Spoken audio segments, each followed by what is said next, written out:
think it was last week, and declared teen vaping an epidemic. I had already titled my presentation, so he stole that from me.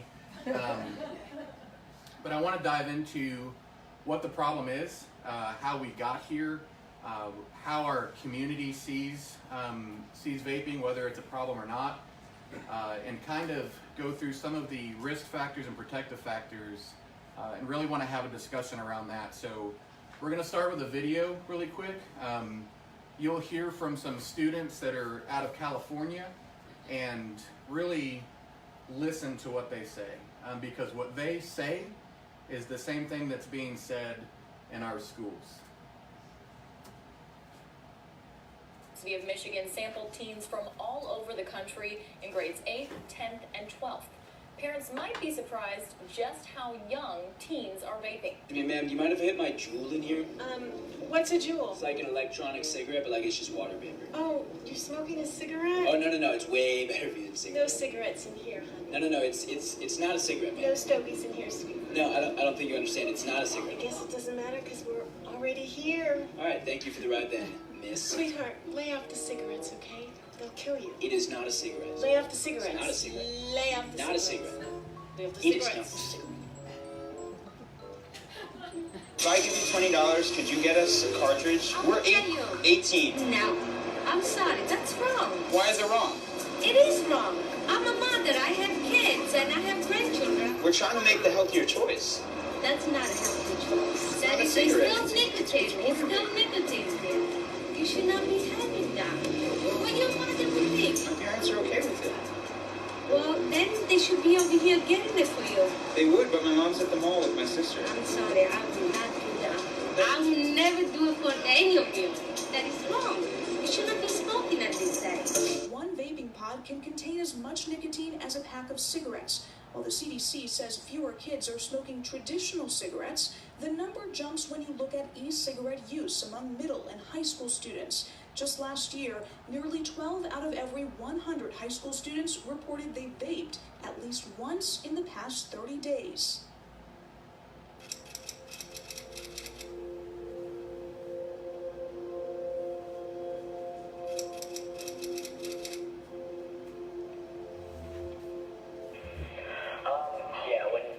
When Jack approached me with this interview, I was very hesitant at first at how it would affect my college admissions and just how people perceive me through the internet and whatever. But then like he gave me a couple days to think about like why to do it, and like in those next 2 days I just looked around and like I see that like all of my friends, like all of my best friends are like addicted to nicotine.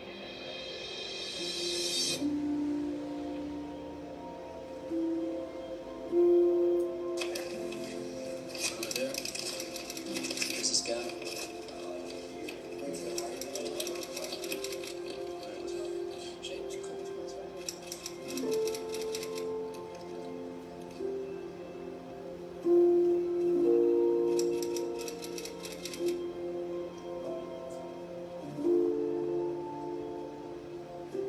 My name is Fletcher Feynman, and I'm 16 years old. I'm 16 years old. I think I started Juul probably like end of sophomore year, so that'd be about like last year or last summer. And yeah, all the people in my grade started using it.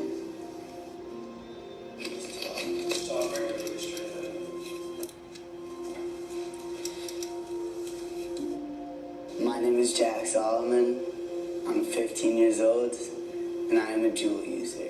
We got them from an older kid, and he was teaching me how to use it and stuff, and I got the hang of it. Like, I was able to like inhale the smoke without coughing and get a nice head rush, and I was like, this thing is priceless, it's amazing. And I was like, I gotta show all my friends what this thing is. There have been times in the past where I've been juuling during class, and I've juuled pretty much every moment where I wasn't in class.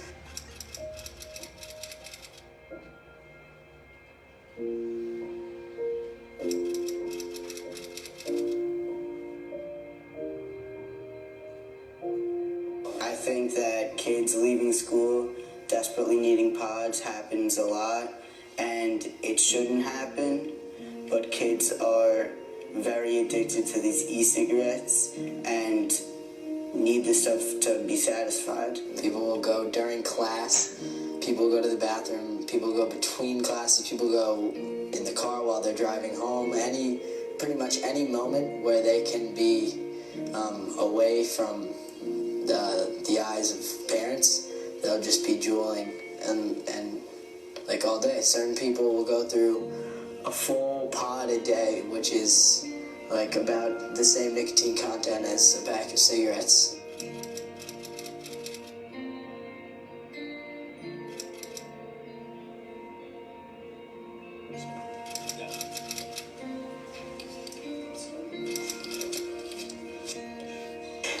Hi, my name is Margarita, and I'm 14 years old, and I use the Juul. Sometimes during class, like, I'll leave, like, if I get really stressed, like, it's kind of like my go-to, like, I kind of need it. It's just a part of my life now that, like, I know it's bad, but I can't stop.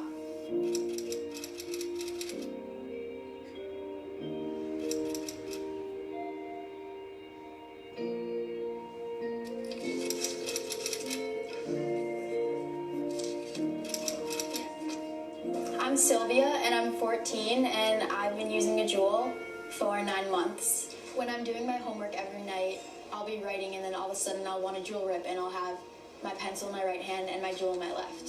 Some of my friends have tried using cigarettes, and it's because they have been juuling, because they're so used to juuling that they just think it's okay to use cigarettes.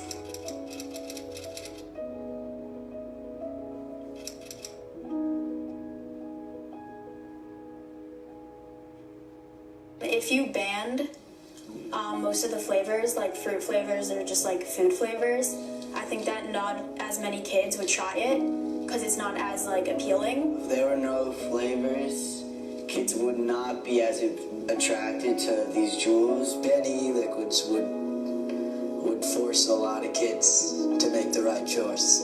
I for sure think that.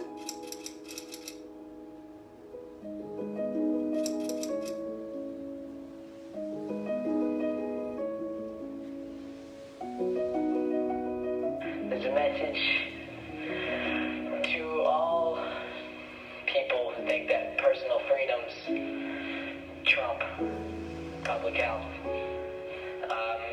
You're gonna let kids get really sick if this continues. I guarantee you the amount of nicotine that's going to these kids' system will result in some bad shit. I just can't see how it won't. And something's gotta happen soon. Something's gotta happen soon.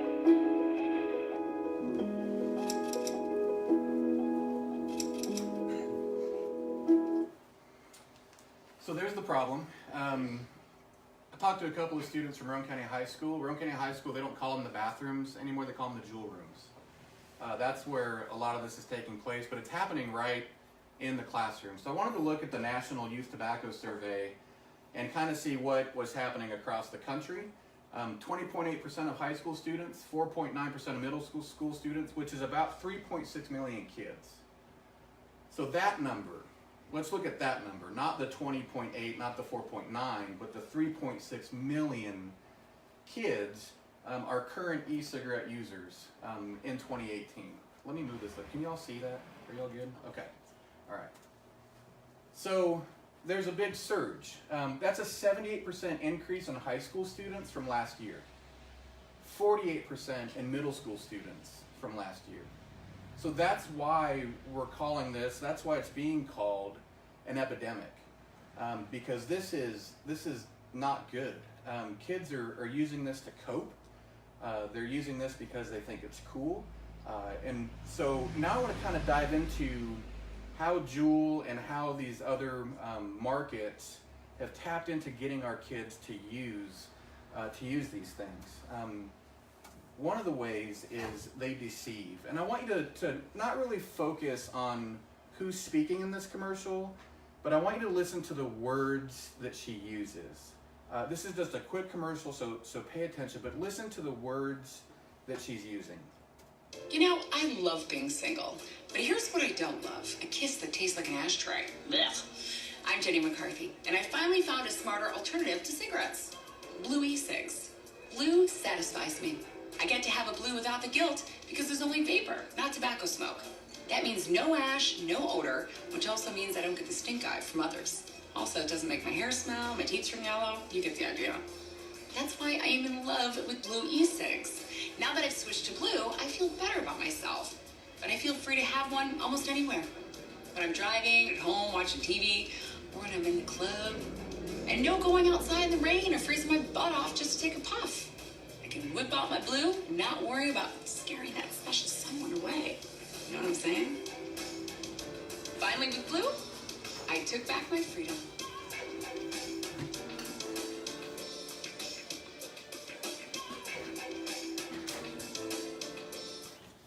So what are some of the words that stood out to you guys?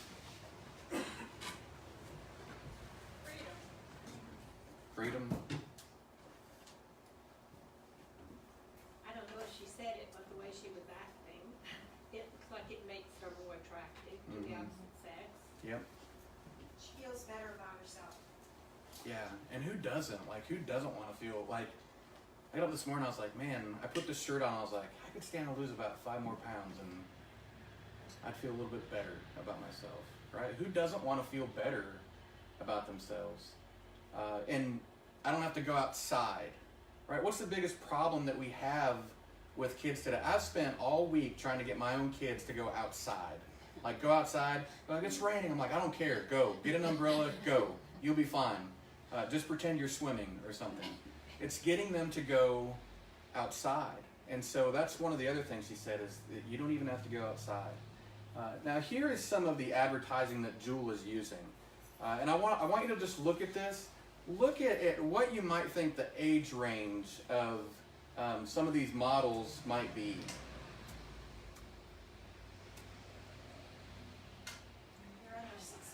How old do you think that girl is right here? I mean, she looks, 12 something. yeah, she does not look old enough to use Juul, but she's being used in an advertisement. I don't know how old she is. She may be 18. I don't know. But she doesn't look old enough to walk into a gas station or a vape store and purchase a Juul. This one, I mean, when I look at this, I think high school senior, maybe. I don't think any older than that.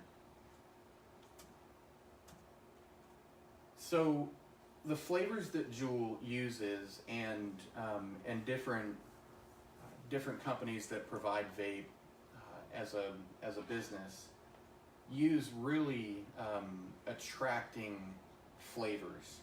Cool Mint. Enjoy winter's chill, no coat required. Cool Mint sounds like chocolate chip mint ice cream. That's what I think of when I think of Cool Mint.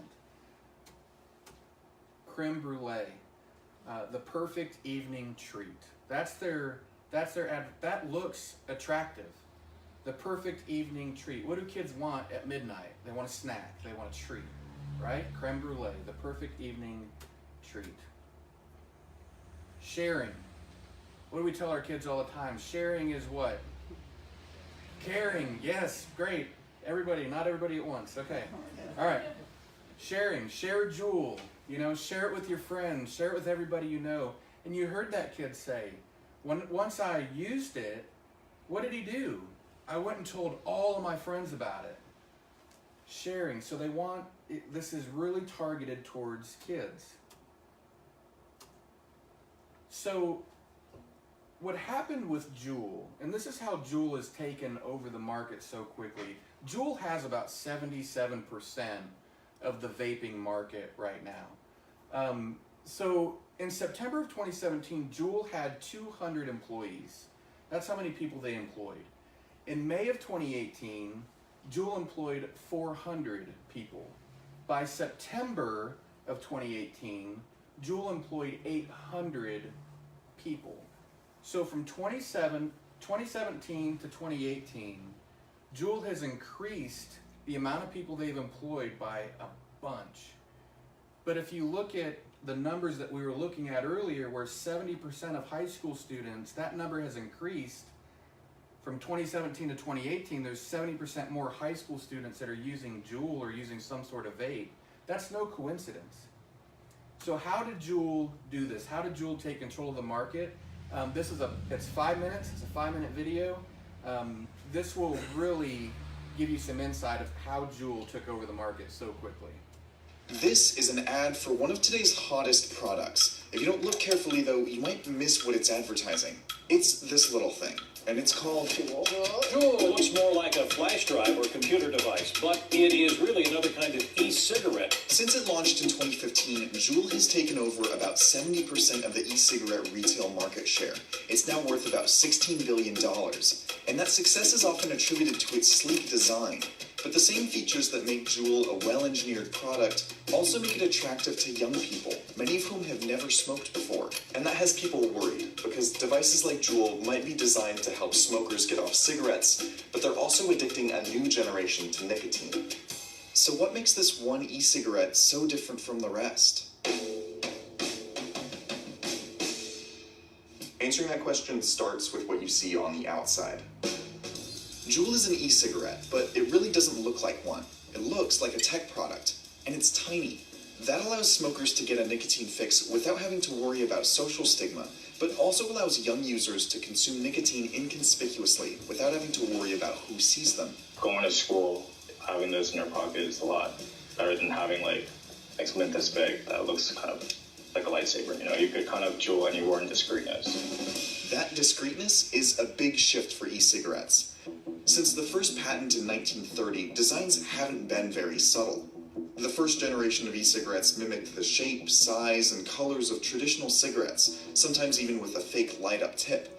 The second and third generations focused on larger and more customizable devices with longer battery life and big plumes of vapor. Then came the Juul, a stripped-down version with no buttons, no big plumes of vapor, and no complex refilling or recharging.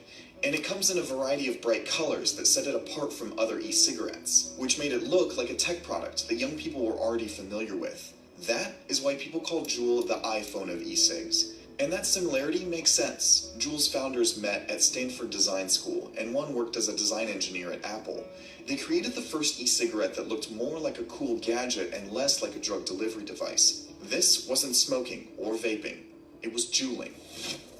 Yeah, like how grandmas have iPhones now, it's kind of like normal kids have Juuls now. Because it looks so modern, we kind of trust modern stuff a little bit more, so we're like, we can use it, we're not going to have any trouble with it, because you can trust it. The tech aspect definitely helps people get introduced to it, and then once they're introduced to it, they're staying, because they're conditioned to like all these different products, and then this is another product, and it's just another product, until you're addicted to nicotine.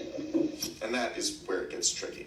A 2017 study found that 25% of 15 to 24-year-olds recognized the Juul in a photo, but the majority of them didn't know that it always contains nicotine. It's easy to trace that information gap.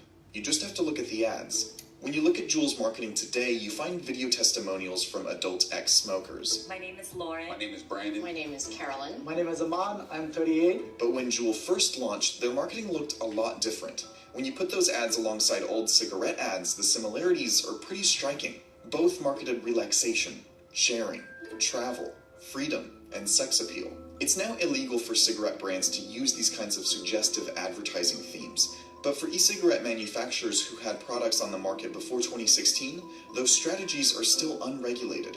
That's why a brand like Candy Pens can be promoted in DJ Khaled music videos, just like tobacco corporations used to pay stars to smoke their cigarettes on screen. But compared to cigarettes, Juuls are a lot easier to start using. Typical e-cigarettes have between 6 and 30 milligrams of nicotine per milliliter of vape liquid. One Juul pod packs in 59 milligrams. That's 3 times the nicotine levels permitted in the European Union, which is why Juul isn't sold there. But here in the US, e-cigarettes don't have the same restrictions, even though we know that nicotine dependency can prime developing brains for future substance abuse disorders. The company says that Juul's nicotine content is about as much as a pack of cigarettes, though tobacco experts say it's likely more than that. And Juuls have a patented system for delivering that nicotine. Most e-cigarettes use a potent version of nicotine called freebase that gives users a strong hit. But Juuls vaporize a liquid made from nicotine salts. Those salts allow nicotine to be absorbed into the body at about the same speed as regular cigarettes, much faster than most e-cigarettes. But unlike freebase nicotine, which can be irritating, nicotine salt goes down smoothly. So Juul packs a bigger nicotine dose into a much more pleasant hit than most devices on the market. And that has public health officials worried, because the US almost beat nicotine addiction among kids. As cigarette smoking among those under 18 has fallen, the use of other nicotine products, and especially e-cigarettes, has taken a drastic leap. In April, the FDA demanded that Juul submit documents on its marketing and research. A group of senators sent a letter asking Juul to stop using flavors and designs that appeal to children, and there are now 3 lawsuits alleging that Juul contains too much nicotine. In response to the concerns, the makers of Juul have pledged $30 million to combat underage use. Merchandise and marketing materials now have big warning labels on them, and the company is developing lower nicotine pods. The trouble is, there's still a lot we don't know about the long-term health impacts of e-cigarettes. Juul, like other e-cigarettes, might have set out to design a solution to a public health problem, but in a lot of ways, their product has created a new one.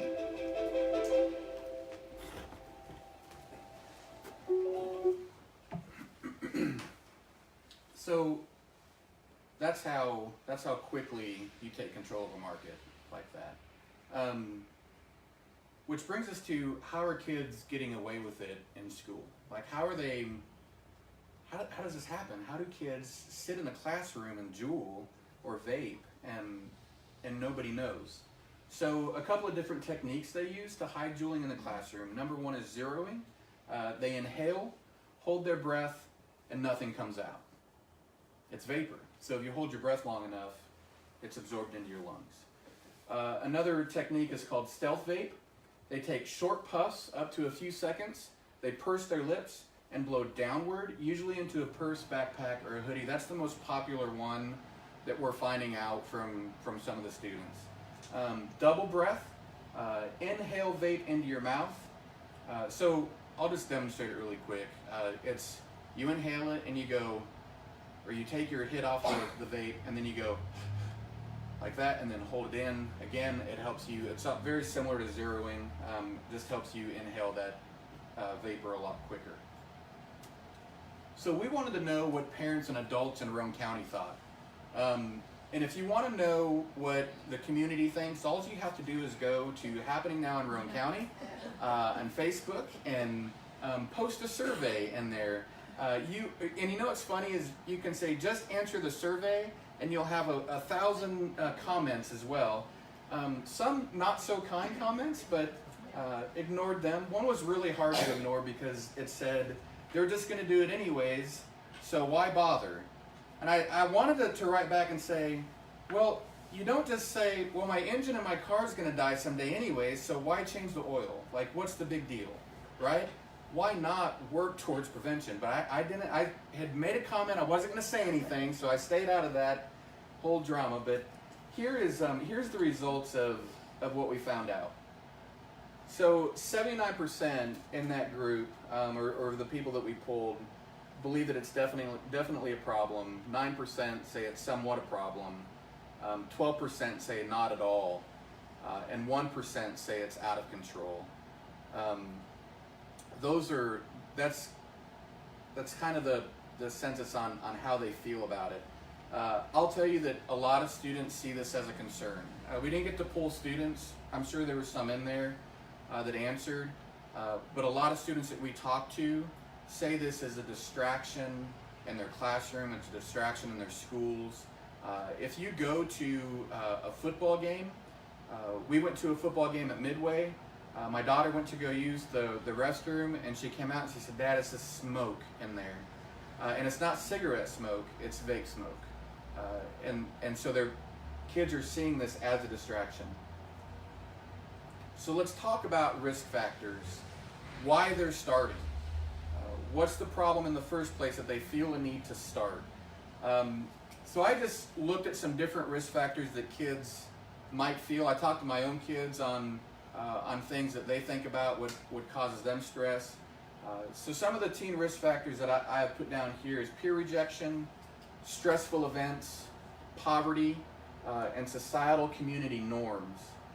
And I want to dive into those a little bit more. So the first one, peer rejection. Peer rejection can cause antisocial behavior, it can cause anxiety, it can cause depression, low self-esteem, but it can also lead students and kids to use drugs, tobacco, or alcohol use. Stressful events. Stressful events, taking a test, giving a speech in front of a class, right, Josh?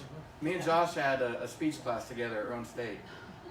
And I'll tell you, as much as I do this, that class was super stressful. Anytime I had to give a speech, I was sweating. You know, I was like fumbling over my words. But stressful events, that can cause humiliation, bullying, failing a test. Those can lead to major depressive disorders, high anxiety, paranoia, lashing out at parents or teachers. And all of this can lead to drug, tobacco, or alcohol use. Poverty. I'd say one of the biggest issues in our community, poverty. Low educational attainment, memory issues, low self-esteem, antisocial disorders, drug, tobacco, and alcohol use. Social community norms. So something like men should be strong and not show emotion. I don't know about you, but my dad, whenever I got hurt, walk it off. You're fine. You're going to be okay. I had broken my ankle once, and he parked way out, like the next day he parked way out in the parking lot at the base hospital, and I had to hop from like tree to tree because he thought I just needed to walk it off. Like, you'll be fine, son. You know, it's good. And so men aren't supposed to feel emotion or pain. Women should be caring and nurturing, but what happens if they're not? How does society see them if they're not? If they don't have that natural ability to show that empathy or that care or that nurturing for something. One of the ones that I thought of I found this, and it really just kind of made me think for a second, was come to class prepared. That's a societal norm, right? You're supposed to come to class prepared, but if your parents don't have the money for you to come to class prepared, as simple as showered, or your clean clothes, or you've brushed your teeth, or you've had breakfast and that's supposed to prepare you, or you don't have pencils or pens or markers or paper, if you're not prepared for class, which is just a societal norm, it's going to cause stress and anxiety, and not meeting these social community norms can lead to drug, tobacco, and alcohol use. So, what protective factors can be encouraged? Definitely mentors. We need more mentors in Roane County. We do, Ashley and Gina do the Lunch Buddy program. I try to do it at Midway Middle School as much as I can, but there's an opportunity. Go talk to a school and ask if they have the Lunch Buddy program and mentor a kid through that. There's plenty of after-school programs where you can get involved and mentor people. Clubs clubs for at-risk students, sewing, cooking, auto clubs, video game clubs. We don't have these things in our schools anymore, so we've got to find ways to create them for our kids so that while we're implementing these clubs, while we're having these clubs, we're sharing the information of, hey, vaping is dangerous. For one, we don't even know the long-term effects of it. Extended family support.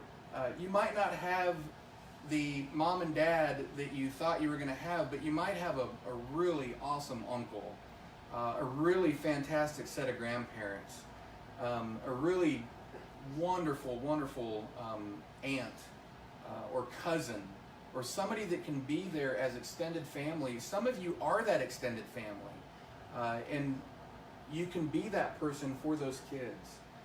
Community involvement, anything that's happening in the community, and extracurricular activities, like I said, the clubs, anything, basketball, band, football, baseball, city league stuff.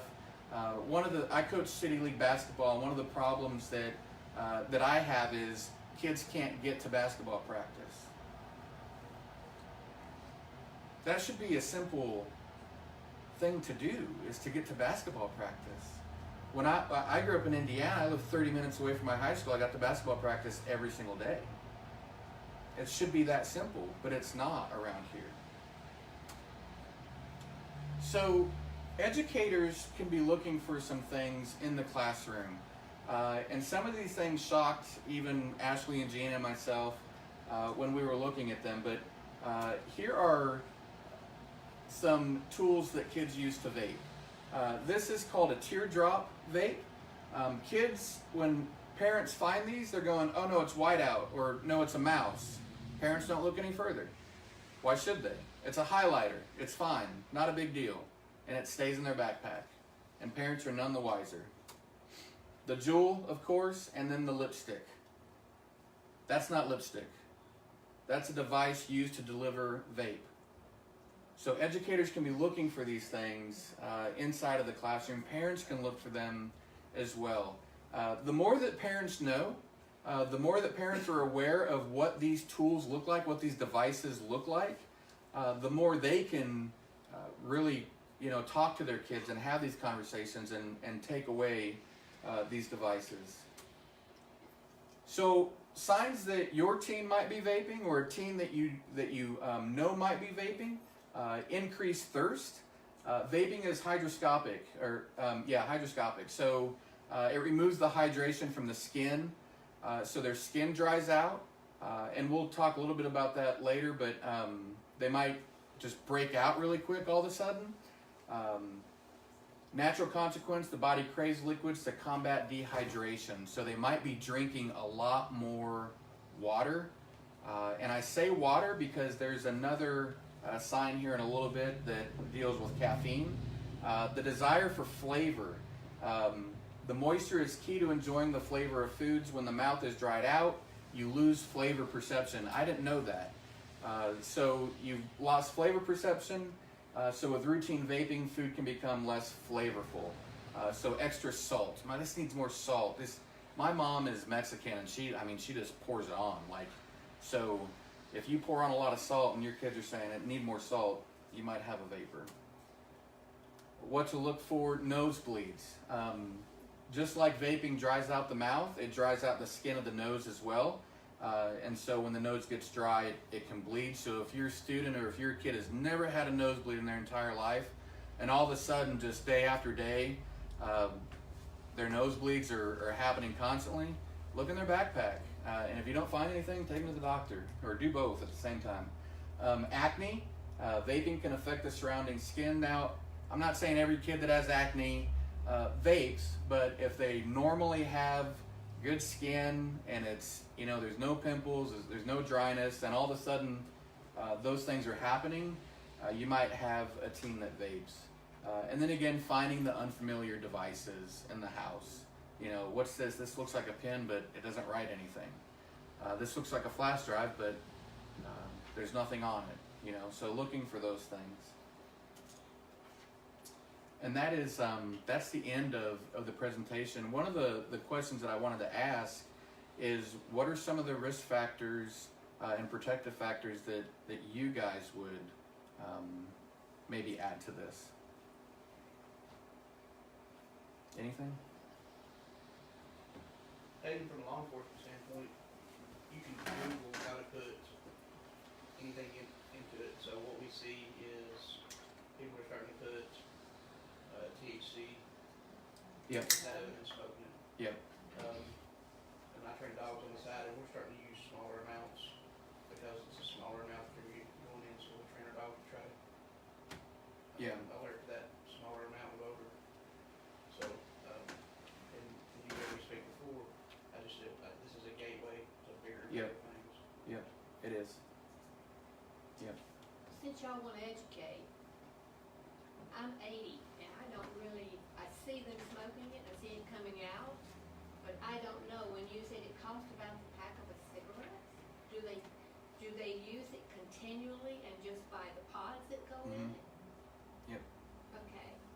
So it's the pods that they're not supposed to buy under 18 years of age, right? It's the device and the pods. And the pods. Yeah. Well, what did he mean when he said sharing? Did you share with your friend a starter kit? Mm-hmm. What's a starter kit? Yeah. So you just go to the gas station, you buy a Juul or any vape delivery device, and then it comes with one flavor or one pod or one thing of juice, and that's how they start. With the pod, is it about the size of a bullet? Do you have one here? No, because I didn't want to. Like, I thought about doing that, and I was like, I don't want to give them money. Like, that was my whole thing. So I don't have one here. It's fairly small. I don't know. It's the size of a stamp. Yeah, about the size of a stamp. Yeah, that's a good. No, it's a square. It's just a square. Yep. Vaping Yep. comes in And all different shapes and sizes. So you put it So inside specifically the on chew. little tube of a little Yeah. thing that's like a little USP. Yeah. Right. Yeah.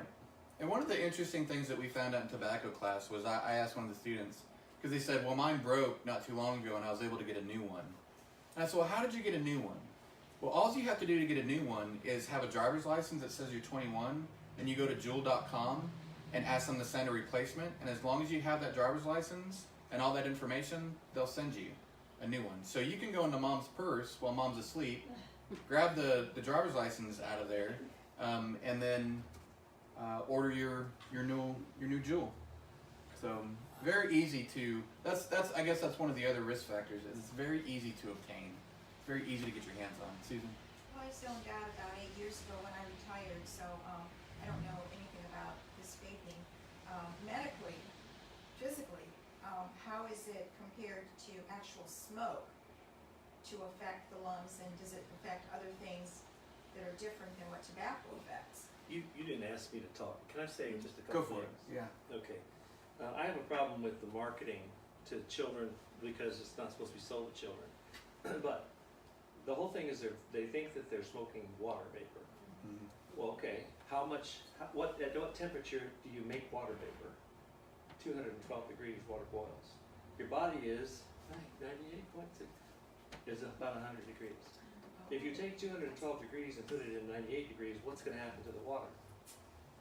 It's going to condense. It's going to turn into water.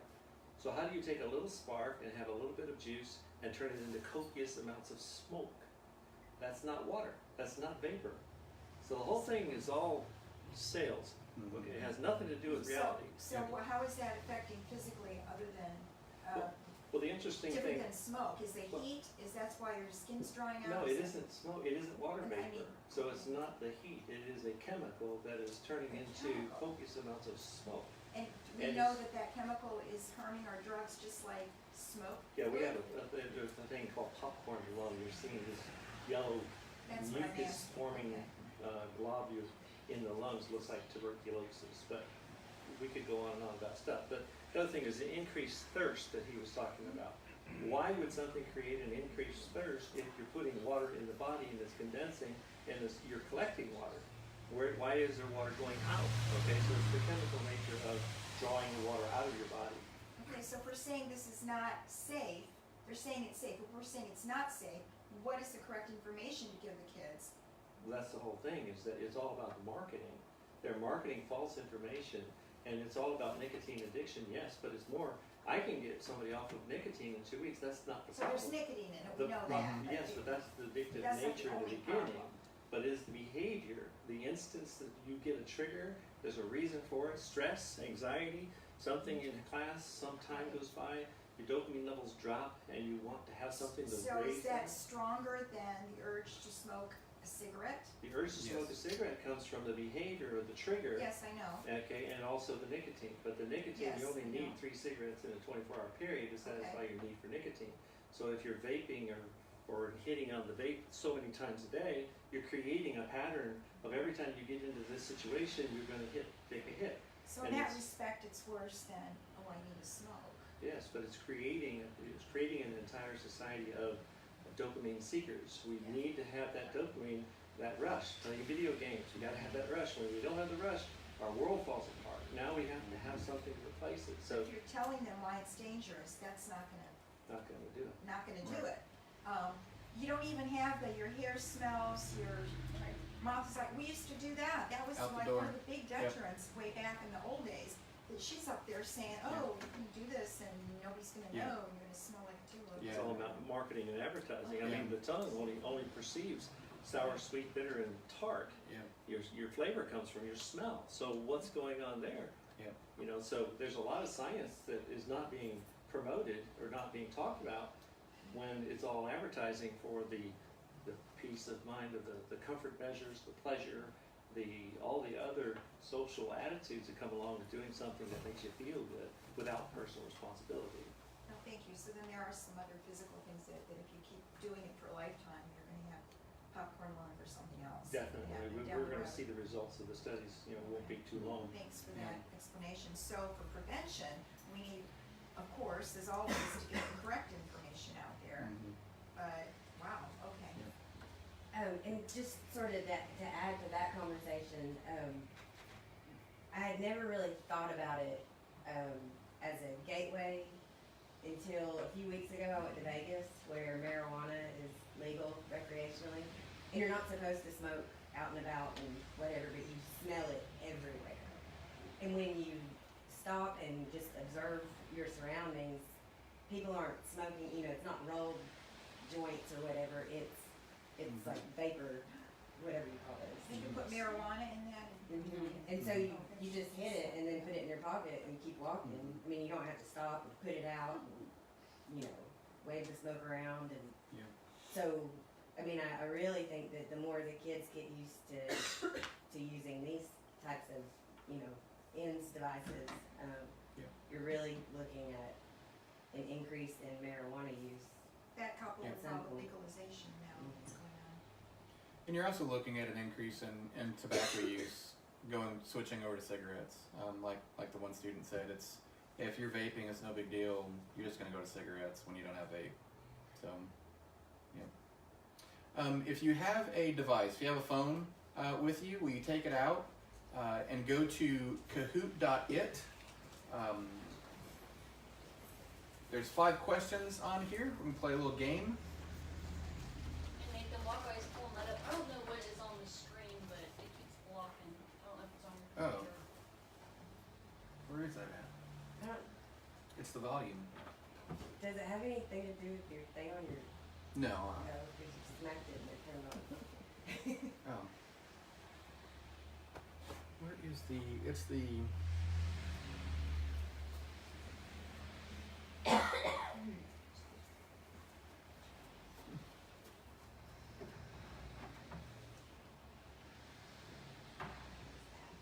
What is the game pin? Oh, here it is. Is that? You'll have it in just a sec.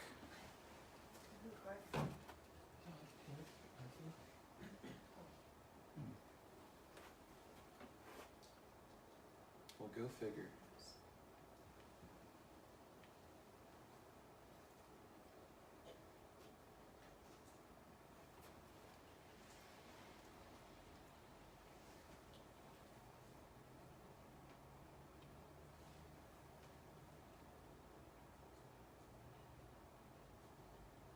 That's weird. Maybe the battery went dead on it. It may have. We'll see if we can get through it. I think we can get through it with that being there.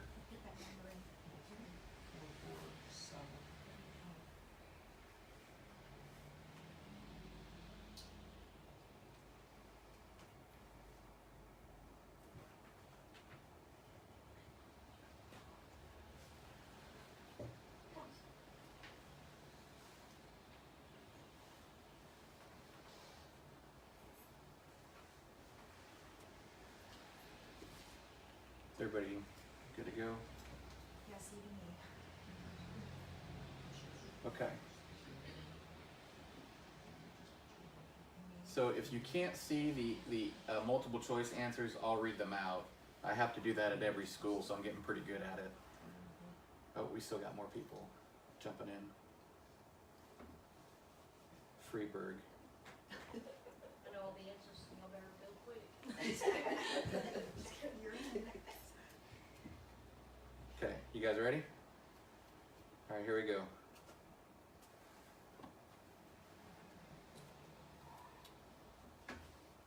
Percentage of middle school students that report vaping on a regular basis. Is it 3.7%, 18.7%, 11.7%, or 4.9%?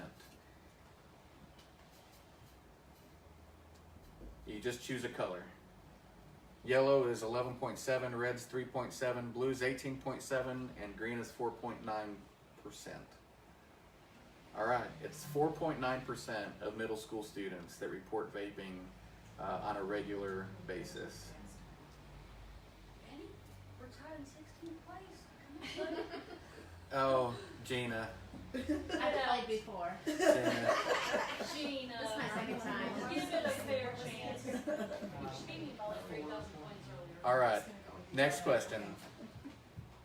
What do I do now? Which one is an actual vape juice? So which one of these, is it cotton candy, red, root beer float, blue, unicorn clouds, yellow, banana split, green? Which one's an actual vape juice?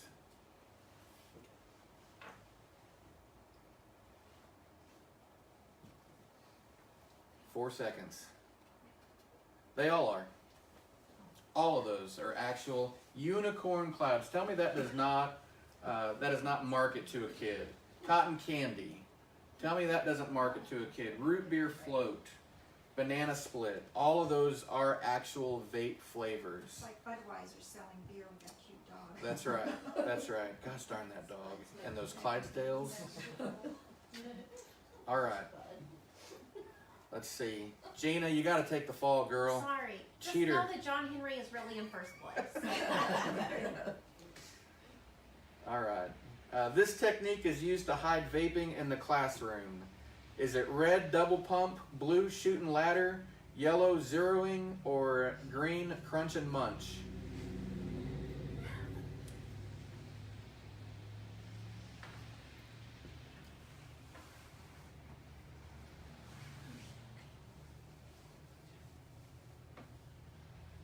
It is zeroing.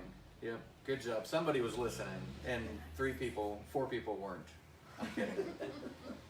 All right. So this last question is one I really want to talk about because it's news that just came out a couple of weeks ago. Gina the cheater. Here we go. I won the first It's- game without the answer. Here's the deal. It's her birthday, so she wants to win and have something good for her birthday. So, all right, here we go. Last question. Oh no, that's the last. Loss of interest in caffeine is a sign of teen vaping. True or false? Red is true, blue is false.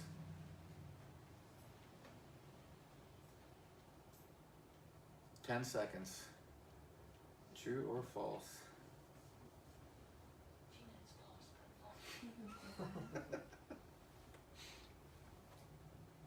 It's true. It's true. If you have a student that is, they've had Mountain Dew every day, all day for 5 years, and all of a sudden they don't want caffeine, that's a strong sign that they may be vaping. Okay, here's the last one that I want to talk about. Let's see. John Henry, way to go. Good job, buddy. All right. Oh, I'm up there now. Here's the last question. I'm Sid. Altria invested how much in Juul? Is it 13 billion, 9 billion, 13 million, or 9 million? Red is 13 billion, blue is 9 billion, yellow is 13 million, and green is 9 million. 5 seconds. 5 seconds. Okay, 13 billion. Here's what else Altria owns.